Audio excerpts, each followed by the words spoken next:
Olá, eu sou a diretora mais rigorosa da Grã-Bretanha, então quero todos sentados corretamente e com toda a atenção em mim. Há algumas semanas, todos nós vimos as mesmas imagens: um jovem chamado Henry Novak, mal saído da adolescência, algemado no chão, implorando que a polícia o ajudasse. E o que veio a seguir foi a confusão de comentaristas, tentando explicar como jovens policiais, que juravam proteger a população, puderam agir daquela maneira. Ninguém parecia ter uma resposta convincente. Mas quando você passa a vida inteira dentro de escolas, fica bastante claro o que está acontecendo. Aqueles jovens policiais não são um caso isolado. Eles são um dano colateral. E esse padrão vai muito além da atividade policial. Em setembro passado, Charlie Kirk foi assassinado. E em poucas horas, jovens comemoravam sua morte por toda a internet. Apesar de seus 2 filhos pequenos agora terem que crescer sem o pai, muitos de nós assistimos a tudo isso incrédulos. O que aconteceu com o senso moral dos nossos jovens? Algo mudou profundamente na maneira como eles veem o mundo. Aqueles policiais não eram maus. Não eram incompetentes. Eles estavam apavorados. Apavorados com a possibilidade de serem vistos como racistas. Charlie Kirk defendia ideias que jovens consideravam inaceitáveis, e por isso sua morte foi motivo de comemoração. O agressor de Henry Novak era um homem moreno, e o instinto mais profundo daqueles policiais, de proteger a vítima, foi sobreposto pelo medo mais poderoso que eles sentiam: serem acusados de racismo. A polícia não é um caso especial. Ela reflete o que alguns jovens se transformaram, pessoas tão consumidas pela culpa racial, que estão dispostas a agir de forma irracional, desumana e absurda para evitar qualquer acusação de racismo. Se não tentarmos entender essa mudança no nosso senso moral e no senso moral dos nossos jovens e por que estamos testemunhando essa transformação cultural em tantos países ocidentais, não podemos só fingir que nos importamos com o Ocidente. Nossa profunda negligência com os valores morais que cercam a educação dos nossos filhos provocou um colapso civilizacional. A razão pela qual a nova geração enxerga o mundo dessa forma é que ela foi ensinada a dirigir as pessoas em apenas 2 grupos: os oprimidos e os opressores. Aos olhos deles, Charlie Kirk era um opressor. Portanto, sua morte não merecia luto. Já o homem que matou Henry Novak pertencia ao grupo dos oprimidos. Assim, o dever da polícia era protegê-lo, e não proteger o jovem que agonizava no chão. Isso não é crueldade, não é incompetência. É a culpa de ser branco. E fomos nós que ensinamos isso aos nossos filhos. Nós, os boomers, a geração X e os millennials mais velhos. Somos responsáveis por não ter ensinado nossos filhos a distinguir o certo do errado. Fomos nós que mergulhamos nossos filhos numa cultura de vitimização, incompatível com uma cultura de responsabilidade pessoal que nós crescemos.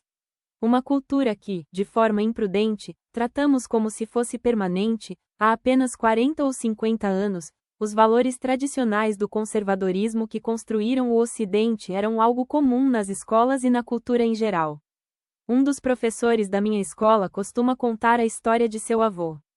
Era um homem que, por pior que estivesse de saúde, nunca faltou um único dia ao trabalho. Ainda assim, sempre encontrava tempo para ensinar seu neto a se tornar uma pessoa melhor. Sem essa de fazer apenas o necessário. Quando se aposentou, após 50 anos trabalhando na mesma empresa, ele sentiu tanto orgulho daquela carta da empresa, de agradecimento pelos seus serviços, que ele a deu ao seu neto. Houve um tempo em que todos sabíamos que os valores tradicionais nos deram a oportunidade de vivermos uma vida significativa. Todas as avós sabiam disso. Todos os pastores sabiam disso. Até mesmo os professores sabiam disso. Então por que nossos jovens já não sabem? Nós, os boomers, a geração X e os millennials mais velhos, acreditamos que a escola serve apenas para ensinar álgebra. O professor de ciências do seu filho não é muito bom? Não tem problema. Basta contratar um professor particular. Eles passam muito tempo nas redes sociais? Ora, nós também assistimos televisão. Então presumimos que seja a mesma coisa. Os pais vivem ocupados trabalhando. E afinal os seus próprios pais não planejaram meticulosamente a sua criação. As coisas simplesmente aconteceram. Você cresceu sem grandes esforços por parte deles e acabou se tornando uma boa pessoa. Você sabe diferenciar o certo do errado. Então, por que você planejaria cuidadosamente a educação dos seus próprios filhos? Pode criar um filho no século XXI é uma tarefa de ordem de grandeza completamente diferente. Tratamos os valores dos nossos pais como algo garantido. E deixamos de perceber que, agora, somos nós os mais velhos. A única razão pela qual o liberalismo de Sex and the City, típico dos anos 1990, parecia funcionar era porque ele estava ancorado nos valores conservadores tradicionais dos nossos pais e avós. Vocês já se perguntaram por que a geração Z se comporta de forma tão diferente no ambiente de trabalho? É claro que não são todos, mas todos sabemos que eles tendem a agir mais para parecer do que as gerações anteriores, valorizam mais os sentimentos e não incorporam aqueles valores conservadores tradicionais de dever para com o próximo ou de verdadeiro sacrifício, em vez do sacrifício apenas para se mostrar. Em vez disso, os jovens estão imersos numa cultura de gratificação instantânea. Viva sua melhor vida, faça o que quiser, seja quem você quiser ser. E, se você acha que a geração Z é má, espere para ver a geração Alpha. Essa mudança cultural nasce daquilo que as crianças aprendem na escola e na internet. Pergunte a qualquer jovem o que aprenderam na aula de história, e a resposta será: Hitler. Pergunte: o que mais? A escravidão. Pergunte novamente: os direitos civis nos Estados Unidos. Na prática, quase tudo o que sabem sobre história gira em torno de pessoas negras e pardas lutando por igualdade contra o homem branco, mulheres lutando contra os homens pelo direito ao voto, gays e trans lutando por mais direitos. Nossos jovens foram ensinados a enxergar a história como uma longa narrativa de vários grupos oprimidos enfrentando o homem branco opressor. Fora com Dickens, Shakespeare, Kipling e Wordsworth. Agora é preciso descolonizar. A história é ensinada sob a ótica do opressor. O comércio triangular de escravos. Homens brancos tinham o poder.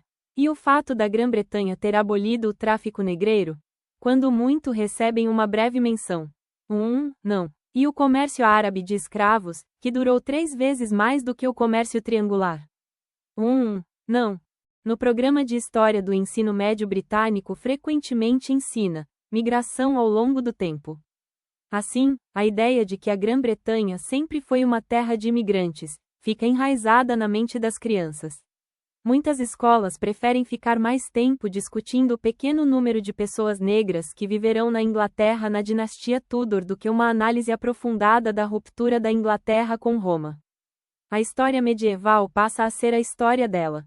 E é contada pela perspectiva Leonor da Aquitânia, afinal, ela era uma mulher. Sem falar nas semanas dedicadas ao estudo de Mansa Musa, rei do Mali, porque era um líder negro e muçulmano. Sua influência sobre as instituições britânicas, nas leis e na fé, não existe.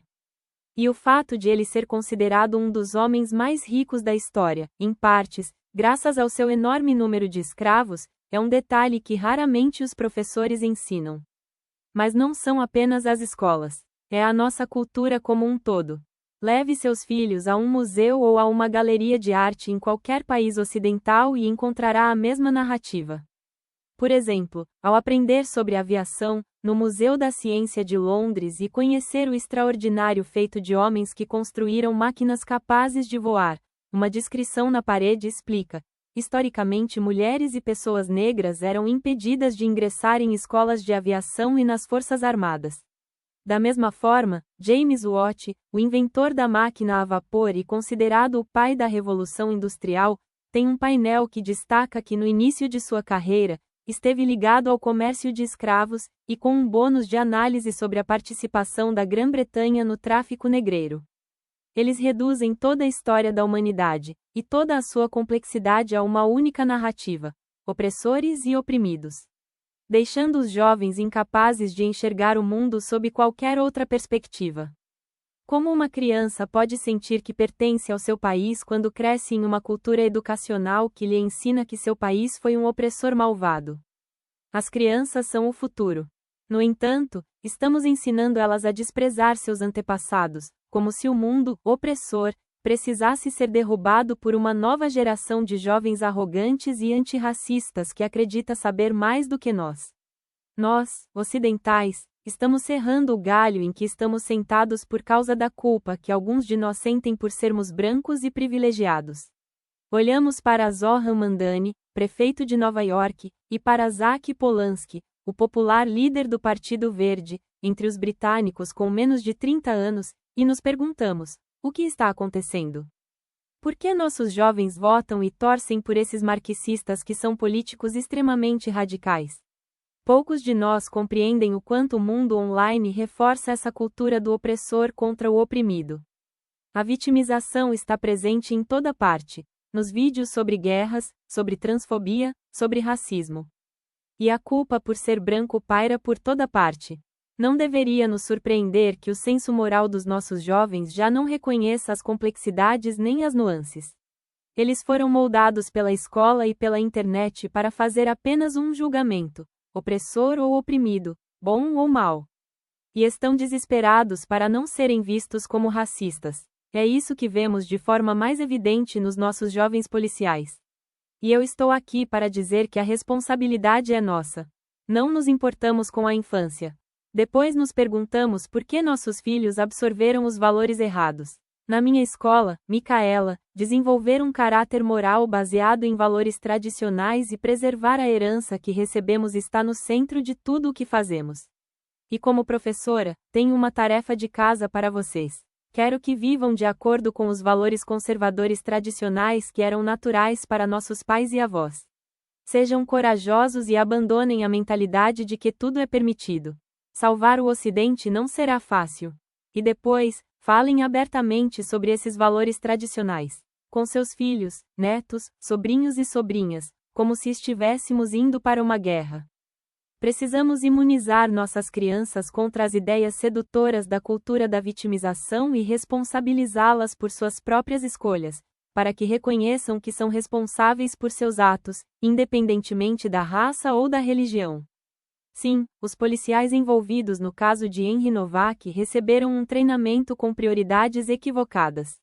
Mas esse treinamento apenas alimentou um fogo que vinha sendo aceso durante toda a vida deles.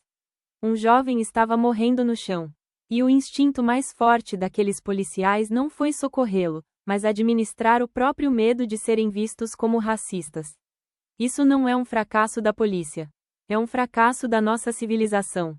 E esse fracasso pertence a todos nós, por causa do que fizemos e continuamos fazendo com nossos filhos. Todos nós precisamos ter coragem para ensinar às crianças o senso de dever e de serviço. O amor à pátria, a gratidão acima da ideia de que tudo lhe é devido. O trabalho duro acima da preguiça. O perdão acima da vingança. Assim nossos filhos rejeitaram a narrativa, opressores e oprimidos, de forma instintiva. Eles compreenderão, em seus corações, que a dignidade nasce da responsabilidade moral, da disposição para servir e do sacrifício de servir ao bem comum. As escolas importam. As famílias importam. As crianças importam. Salvem nossas crianças e salvaremos o Ocidente. Muito obrigada. Compartilho do Paolo Castello. Só tive o trabalho de copiar todo o discurso, ou seja, transcrever a fala e colocar voz em português. Todo esse trabalho é importante, eu creio e peço. Curte, comente, compartilhe. Muito obrigada, e que Deus abençoe a todos.